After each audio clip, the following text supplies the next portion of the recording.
আসসালামু আলাইকুম রহমতুল্লাহ। একটি হাদিস শুনি। নবী করিম সাল্লাল্লাহু আলাইহি সাল্লামের কাছে কিছু সাহাবী এসে বললেন, ইয়া রাসূলুল্লাহ সাল্লাম, সব থেকে উত্তম বিষয় বা সব থেকে উত্তম জিনিস কোনটি? তখন নবী করিম সাল্লাল্লাহু আলাইহি সাল্লাম উত্তরে বললেন যে দেখো, যার মুখ থেকে এবং যার হাত থেকে অপর মুসলিম নিরাপদ, এটা হচ্ছে সব থেকে উত্তম বিষয়, সব থেকে উত্তম জিনিস। দেখেন তো, আমরা কি একে অপরের হাত থেকে, একে অপরের মুখ থেকে নিরাপদ? বা আমাদের কি একে অপরের হাত থেকে কি একে অপরের নিরাপদ আছে?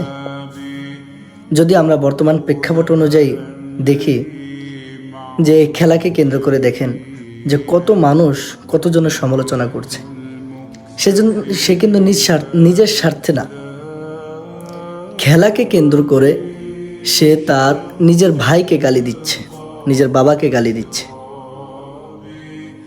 এটা কি আমাদের এই হাদিসের সাথে মিলল? রাসূলের এই কথার সাথে কি আমাদের এই চরিত্র, এই আখলাক মিলল? আমরা নিজেদেরকে কি মনে করছি?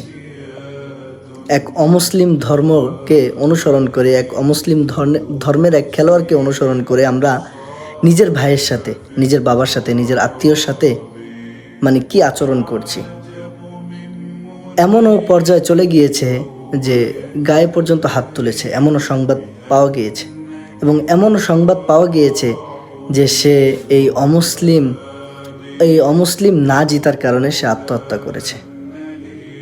আমরা আমাদের অবস্থা কোথায় নিয়ে গিয়েছি? আল্লাহ আমাদেরকে বোঝার তৌফিক দান করুন। আমিন।